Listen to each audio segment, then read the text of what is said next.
Bonjour tout le monde, j'espère que vous allez bien. Je suis Sandrine Card et je vous souhaite la bienvenue sur Sandrine TV, la chaîne pour être véritablement heureux, se lancer dans les affaires et changer le monde. Dans cette vidéo, je réponds à Léo qui m'a demandé comment ne plus avoir de pensées négatives, comment ne plus avoir peur de la vie. Je pense que j'ai un manque de confiance en moi. Donc si toi aussi, tu te demandes comment ne plus avoir de pensées négatives et si toi aussi tu penses que tu as un problème de confiance en toi et de confiance en la vie, alors cette vidéo est pour toi.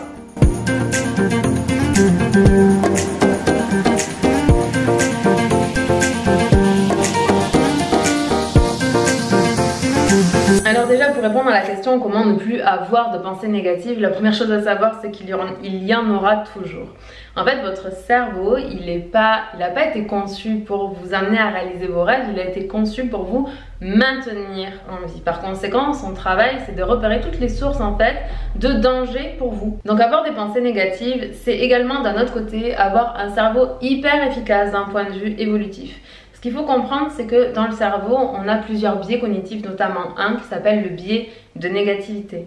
Le biais de négativité, c'est le fait que, par exemple, si sur 10 journées, il y en a une qui se passe mal, vous allez surfocaliser votre attention sur la journée qui s'est mal passée. Pourquoi est-ce qu'on a un biais de négativité dans le cerveau? C'est parce que dans des temps très anciens, quand on était des hommes et des femmes de Cro-Magnon, notre seul et unique objectif, c'était de rester en vie et de ne pas se faire manger par un tigre. Du coup, il valait mieux prendre un caillou pour un tigre plutôt qu'un tigre pour un caillou. Et dans ce cas-là, si on avait pris un tigre pour un caillou, on se serait fait manger. Donc en fait, le cerveau, sa mission à lui, c'est de repérer dans notre environnement tout ce qui peut nous nuire, tout ce qui peut nous empêcher de survivre. Le truc, c'est qu'aujourd'hui, notre cerveau ne fait plus du tout la différence entre un réel stress de mort imminente, comme se faire manger par un tigre, et un stress de la vie de tous les jours, qui est lié à nos modes de vie modernes. Alors maintenant, comment avoir de moins en moins de pensées négatives et avoir un cerveau qui est dominé par les pensées positives? La première chose à savoir, c'est que premièrement, vous aurez toujours des pensées négatives et que c'est pas grave, c'est ok. Il faut juste les remettre à leur place. Il faut juste pas les prendre quelque part au sérieux. La méditation peut vraiment vous aider à ça. Mais ce que vous devez comprendre, c'est qu'il n'y a pas de recette magique. C'est pas comme si j'allais vous donner un mantra à répéter et que ça y est, en le récitant une fois, vous aurez plus jamais de pensées négatives de toute votre vie. Selon moi, le fait de maîtriser ses pensées et de créer volontairement des pensées positives, en tout cas plus de pensées positives que de pensées négatives, ou encore plus, hein, parce que de toute façon, si à ce jour vous aviez plus de pensées négatives que de pensées positives, clairement vous seriez pas en vie, là vous vous seriez suicidé. Donc vous avez déjà un ratio qui de toute façon tend plus vers le positif. L'ascension entrepreneuriale, c'est un peu comme un parcours initiatique. Le fait de maîtriser ses pensées, c'est également comme un parcours initiatique, notamment dans la philosophie du yoga de façon générale, et pas seulement le yoga, la pratique du sport, la pratique des asanas, des postures. Il y a aussi cette part de maîtriser ses pensées et de focaliser son attention sur ce qui se passe de positif tous les jours dans notre vie, de créer consciemment un biais de positivité. Non mais je rigole, mais ça c'est vraiment ce que je vous propose de mettre en place. Je sais pas si ça existe, je l'ai jamais lu ni entendu nulle part, mais partant du principe que nous allons ensemble créer un biais de positivité pour notre cerveau. La première chose à faire, ça va être de rester hyper conscient de vos pensées. Et comment est-ce qu'on fait pour être le plus conscient de ce qui se passe dans notre tête? Évidemment, la méditation, comme je l'ai dit, peut être un outil absolument magique. Mais ensuite, c'est pas comme si le matin vous vous levez, vous faites votre méditation et puis ensuite vous partez dans votre journée et puis vous laissez votre cerveau en roue libre. L'objectif de la méditation, c'est de vous permettre d'être de plus en plus conscient au quotidien et de constamment réaligner votre intuition, vos pensées, vos mots, vos émotions et vos actes. C'est ça l'alignement, c'est quand votre intuition, c'est la partie supérieure de vous en fait, votre moi supérieur, si je peux le dire comme ça, est aligné avec ce que vous pensez, ce que vous dites, ce que vous ressentez et ce que vous faites. C'est hyper important, ça s'appelle l'alignement. La méditation en fait permet de faire en sorte que vous soyez aligné, parce que si par exemple vous avez l'intuition de tiens aujourd'hui tu dois tourner une vidéo, que votre pensée c'est oh non j'ai pas le temps, puis je suis fatiguée, puis j'ai pas envie, l'émotion que vous allez ressentir c'est peut-être de la frustration.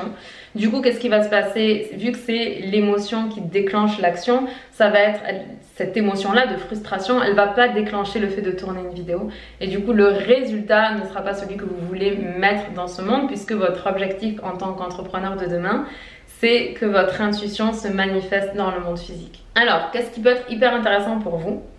Et c'est vraiment un exercice que je vous conseille de faire. Moi, c'est un exercice qui a changé ma vie. Et je pèse mes mots quand je dis ça. On s'entend que je suis issue d'un parcours universitaire. J'ai un master 2 en psychologie, capacité humaine et conduite de santé. Je suis spécialisée en psychologie cognitive et en neurosciences. Et aussi fou que cela puisse paraître, il y a à peu près 1 an et demi, j'ai découvert un modèle qui a été créé par une américaine, une coach américaine, donc c'est pas du tout des études universitaires, mais peu importe car ce modèle-là, le modèle de Brooke Castillo, est un outil qui a complètement révolutionné ma vie. En fait, j'ai passé ma vie, et c'est vrai, à écrire. J'ai beaucoup écrit au cours de ma vie, et c'était une façon pour moi de faire de l'introspection. Mais quand j'ai découvert le modèle de Brooke Castillo, et que je l'ai appliqué dans ma vie, je suis devenue hyper consciente en fait de mes pensées et d'à quel point les pensées que j'avais, elles généraient chez moi des émotions qui allaient générer des actions. Le modèle de Brooke Castillo en fait, c'est les circonstances entraînent des pensées qui entraînent des émotions qui entraînent une action et cette action va produire un résultat. Et en général, quand un modèle de Brooke Castillo est optimal, le résultat que vous avez en bas vient valider la pensée que vous aviez en haut. Par exemple, si votre pensée c'est vous recevez l'intuition, il faut que je tourne une vidéo et que vous dites ah non, j'ai pas envie de tourner une vidéo, de toute façon à chaque fois je procrastine sur le fait de tourner des vidéos, c'est pas le moment, blablabla, etc. Toutes les excuses que vous pouvez vous trouver. Ensuite vous allez avoir une émotion rattachée à ça, donc je disais par exemple la frustration qui va entraîner une non-action, vous n'allez pas tourner une vidéo et finalement oui de toute façon je procrastine toujours à tourner mes vidéos. Chut, modèle de Brooke Castillo parfait. Alors ça c'est intéressant parce que ça vous permet en fait de prendre conscience que vos pensées créent votre réalité. Et là vous dites ça y est, elle part encore dans un délire hyper ésotérique, mais pas du tout. Pas du tout. C'est comme ça en fait que l'on crée le monde dans lequel on vit. On a une pensée et en fonction de ce qu'on décide consciemment ou inconsciemment de produire comme action, eh ben on va avoir des résultats. Et ces résultats, parce qu'on a un biais de confirmation dans notre cerveau, vous vous rappelez, je vous ai parlé du biais cognitif de négativité en début de vidéo, là je vous parle du biais cognitif de confirmation. En gros, c'est le fait que vous voulez toujours avoir raison. Quand vous avez une dispute, vous voulez absolument avoir raison, et bien votre ego, votre cerveau, votre mental, la partie un peu inférieure de vous, c'est-à-dire celle qui est vraiment là juste pour vous maintenir en vie, qui est très basique comme mode de fonctionnement, c'est celle qui a besoin de manger, dormir, se reproduire et puis c'est tout en fait. Manger, dormir, se reproduire et être en sécurité. Mais survivre en fait, pour continuer de manger, dormir et se reproduire. Bref, donc cette partie inférieure de vous, c'est elle qui va venir en fait contrecarrer votre intuition et c'est elle qui génère des émotions négatives. Donc, ce que vous allez faire, c'est que vous allez faire un flot de pensée. Vous allez écrire toutes les pensées qui vous traversent l'esprit. Et en fait, il faut rester un moment, moins 5-15 minutes. Moi, je conseille quand même 15 minutes, même si je sais qu'au départ, c'est pas facile de le mettre en place dans ses habitudes. En fait, c'est une routine qu'il faut mettre, Il n'y a pas de il faut, vous faites ce que vous voulez. Mais ce que je vous conseille, si vous voulez ne plus avoir, en tout cas avoir beaucoup moins de pensées négatives, c'est d'en créer une routine de ce modèle-là. Vous le faites, vous faites un flot de pensée, derrière vous faites un modèle de Brooke Castillo, donc vous marquez la circonstance, par exemple le fait qu'aujourd'hui vous vous êtes disputé avec votre patron, c'est une circonstance et vous pouvez le prouver devant un tribunal, devant une cour de justice. La pensée que vous avez eue c'est de toute façon en fait il ne reconnaît pas mes compétences. Ça entraîner une émotion, ça peut être de la colère, encore une fois de la frustration ou peut-être même le renoncement en fait à quoi bon de toute façon il n'écoute jamais ce que j'ai à dire et il s'en fout de mes capacités. Et ça va produire une action qui va certainement pas être de relire le document qui vous a demandé et de le corriger ou de mal le faire. Et du coup, ça va produire un résultat qui est qu'il ne va toujours pas reconnaître vos compétences. Ben, ce que vous pouvez faire une fois que vous avez fait ce modèle-là et que vous avez compris comment est-ce que votre pensée a généré chez vous une émotion et cette émotion a généré une action qui a généré le résultat, vous allez retourner le modèle. Vous allez vous demander c'est quoi le résultat que vous voulez obtenir dans votre vie. Est-ce que c'est par exemple que votre patron reconnaisse votre talent ? Est-ce que le résultat que vous voulez obtenir, c'est de créer une communauté sur YouTube? Est-ce que le résultat que vous voulez obtenir, c'est de bâtir une entreprise prospère et durable, surtout et durable? Dans ce cas-là, vous allez remonter le modèle. Donc par exemple, le résultat, ça peut être, j'aimerais bien créer une communauté sur YouTube. Ok, quelle est l'action que je dois mettre en place pour créer une communauté sur YouTube? Ça va être de faire une vidéo. Quelle est l'émotion que je dois créer chez moi pour faire une vidéo? Ça va être l'enthousiasme, la joie, le désir de partager, etc. Et de là, ok, c'est quoi la pensée que je dois avoir pour générer chez moi l'émotion de l'enthousiasme.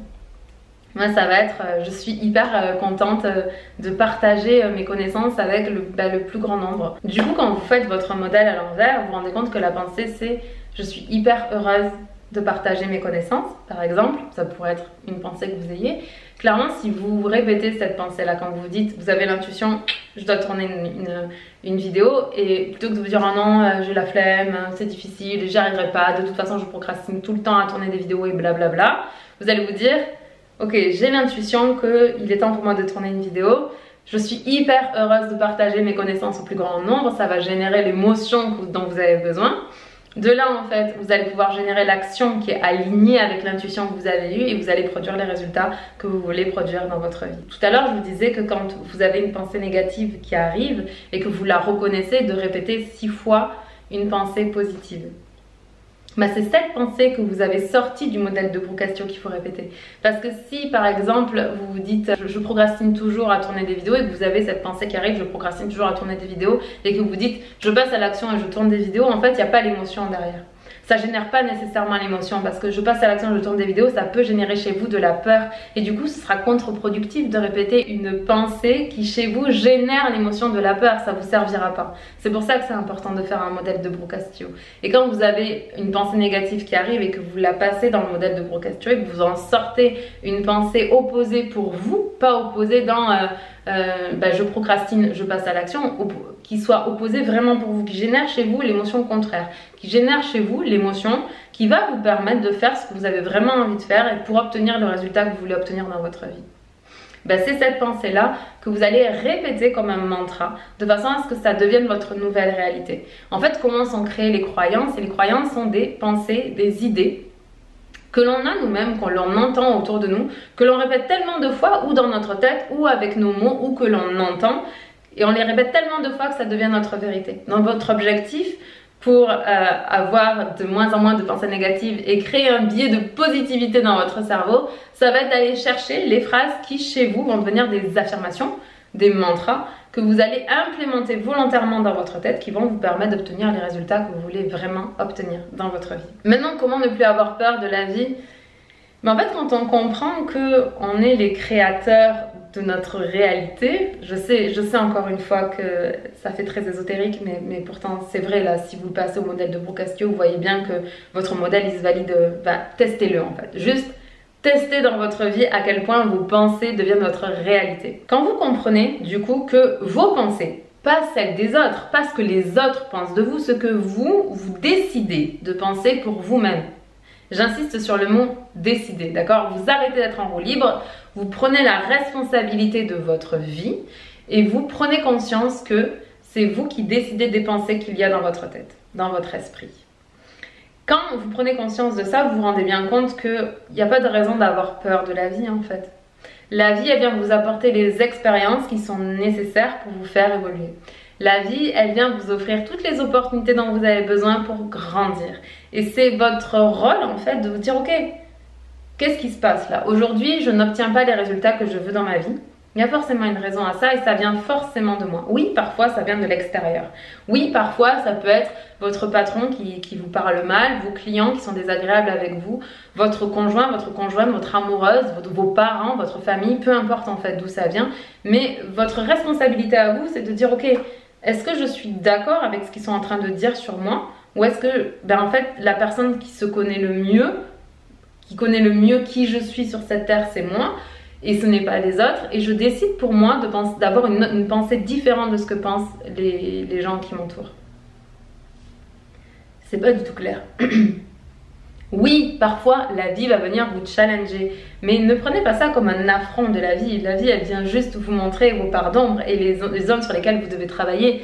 Dans ma vie aussi, je rencontre des difficultés. Dans ma vie aussi, j'ai des montagnes à gravir. Dans ma vie aussi, je suis challengée. Alors peut-être pas tous les jours, c'est vrai, mais quand même assez régulièrement, de façon à ce que je n'oublie pas que moi aussi j'ai des parts de manque, j'ai des parts d'ombre, et que c'est bien aussi de mettre la lumière dessus de temps en temps.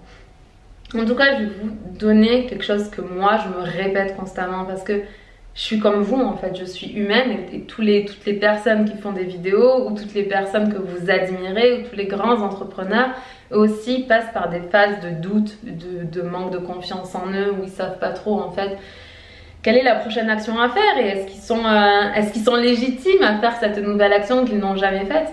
Ben dans ces cas-là, en fait, je me dis, je peux douter de moi. C'est possible. En fait, je suis une humaine. Par définition, je suis imparfaite. Donc, je peux douter de moi, mais je ne peux pas douter de la vie. Et comment est-ce qu'on développe cette foi dans la vie? C'est quand on comprend que il existe quelque chose de plus grand que nous. Nous, on en parle beaucoup avec Christelle de la chaîne Veda Ayurveda dans le programme Dharmasana. Le Dharma, en fait, c'est votre mission de vie. C'est le chemin qui a été comme un peu tracé pour vous. Et quand vous êtes dans votre Dharma, vous ne pouvez être que dans la confiance vis-à-vis de la vie parce que vous savez que la vie, elle vient mettre sur votre chemin toutes les expériences pour vous aider à grandir, pour vous aider à devenir de plus en plus qui vous êtes réellement. Et une fois que vous êtes le plus possible qui vous êtes destiné à être, de produire les actions dans cette vie qui sont le plus alignées avec qui vous êtes vraiment. Enfin, Léo terminait en me demandant, je pense que j'ai un problème de confiance en moi. Alors Léo, si tu veux travailler ta confiance en toi, la meilleure chose à faire, c'est vraiment de passer à l'action. Parce qu'en fait, petit à petit, tu vas valider des compétences. La confiance en soi, elle est rattachée aux compétences. En général, les gens me disent « Ah oui, moi, j'ai pas confiance en moi. » Mais la confiance en soi, c'est pas quelque chose d'inné, c'est quelque chose d'acquis, c'est quelque chose qu'on acquiert parce qu'on fait des expériences et que des fois on échoue et puis des fois on réussit. Et quand on réussit quelque chose, ben, c'est comme si on gagnait des points de confiance en soi. Mais typiquement, c'est impossible de ne pas du tout avoir confiance en soi. Souvent, j'entends des gens me dire ça, mais c'est pas possible. Vous avez confiance en vous quand vous allez acheter une baguette au magasin. Vous avez confiance en vous quand vous montez derrière le volant de votre voiture et que vous devez aller d'un point A à un point B. Dans ces cas-là, vous avez confiance dans votre capacité à conduire. Eh bien, si vous n'avez pas confiance en vous, dans votre capacité à entreprendre, si vous n'avez pas confiance en vous, dans votre capacité à réaliser un gâteau ou dans votre capacité à faire une conférence, la meilleure chose à faire, c'est de passer à l'action. Et pas de passer à l'action en mode yes man, en fait, en mode hyper excité, comme des fois je peux le voir, parce que en fait, c'est bien de passer à l'action, mais si c'est pas aligné avec votre dharma dont je parlais plus tôt, vous allez juste vous agiter dans tous les sens. Vous allez être des épouvantails qui s'agitent en disant « Yes, je peux le faire !» Oui, vous pouvez le faire. Oui, vous pouvez faire absolument tout ce que vous voulez dans ce monde. Mais faites-le en fonction de ce qui est vraiment intéressant pour vous. Par exemple, récemment, j'étais conférencière à un événement de François Denis de Riche à 30 ans, c'était le séminaire Richesse et Patrimoine, et un de mes co-speakers, donc un autre conférencier, disait comme conseil à une personne, voyage, va dans une auberge de jeunesse en fait, pour te confronter un petit peu à la confiance en toi. Et moi, mon avis par rapport à ça, c'est que oui, fais-le si c'est ce que tu veux faire. Fais-le si c'est aligné avec toi. Mais si c'est à l'opposé, en fait, si c'est pas aligné avec toi, si ce n'est pas ton chemin, ne va pas cramer de l'énergie et du temps bêtement. Va plutôt dans la direction dans laquelle tu es destiné à aller, dans la direction dans laquelle toi, tu as vraiment envie d'aller. Dans la direction dans laquelle tu sais que tu vas devenir de plus en plus toi-même. Moi, typiquement, si demain je vais faire un week-end dans une auberge de jeunesse, ben oui, ça m'apportera toujours. Mais c'est pas ce qui va me permettre, moi, d'aller déverrouiller des choses chez moi. Parce que ce que moi, je dois faire, c'est ailleurs. Et c'est hyper ok. Et donc, du coup, Léo et vous autres qui regardez cette vidéo, si vous voulez travailler votre confiance en vous, la première étape, franchement, ça va être la connaissance de soi. Ça va être de faire des flots de pensée et ça va être de faire des modèles de Brooke Castillo. Les flots de pensée, c'est quelque chose que je fais, franchement, depuis toujours. Genre, depuis aussi longtemps que je sais écrire, j'écris dans un journal intime et mes amis se sont très souvent moqués de moi parce que je traîne un journal intime vraiment de façon régulière depuis l'âge de 15 ans. Donc je peux vous assurer que ça en fait des journaux intimes, des journaux intimes du coup. Et aujourd'hui, je me rends compte que beaucoup d'entrepreneurs ont cette habitude de faire du journaling. Et du coup, j'ai passé ces années à faire des flots de pensée et ça me permettait vraiment d'être en connexion avec ce qui se passait dans ma tête et de le voir sur le papier, de me dire ok, ben ça c'est pas vraiment ce que je veux pour ma vie, ok, du coup qu'est-ce que je veux, et de me demander en permanence qu'est-ce que je veux vraiment, qu'est-ce que je veux créer, qu'est-ce que je veux vivre, qu'est-ce que je veux accomplir.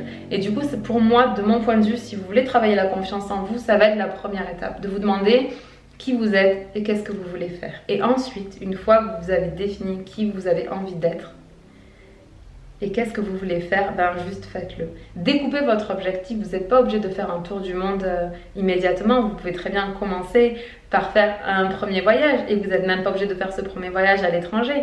L'objectif, c'est pas d'atteindre votre rêve immédiatement. L'objectif, c'est de découper des étapes et de franchir les étapes aussi petites qu'elles soient, petit à petit, pour atteindre votre objectif final. C'est ça l'objectif. Cette vidéo est terminée et je vous remercie sincèrement de l'avoir regardée jusqu'au bout car elle est longue. J'espère que vous avez trouvé beaucoup de contenu dedans qui va vous permettre d'avancer sur votre propre chemin. Si vous l'avez regardé, c'est sûrement parce que vous voulez maîtriser davantage votre esprit et créer un biais de positivité comme on l'a vu. Donc laissez-moi savoir en commentaire quelle est l'action que vous allez mettre en place dans votre vie dès ce soir, dès aujourd'hui, pour développer un état d'esprit beaucoup plus conscient et beaucoup plus positif. Maintenant, si vous êtes un expert de votre esprit, de vos pensées, si vous êtes un expert du biais de positivité, s'il vous plaît, partagez avec nous tous vos conseils et astuces pour permettre au plus grand nombre d'avancer sur leur propre chemin. Je vous remercie encore une fois d'avoir regardé cette vidéo. Laissez-moi un petit pouce en l'air si vous l'avez apprécié et n'oubliez pas de partager à vos amis car je vous le rappelle, plus on cultive notre propre bonheur et le bonheur autour de nous et plus on impacte positivement le monde.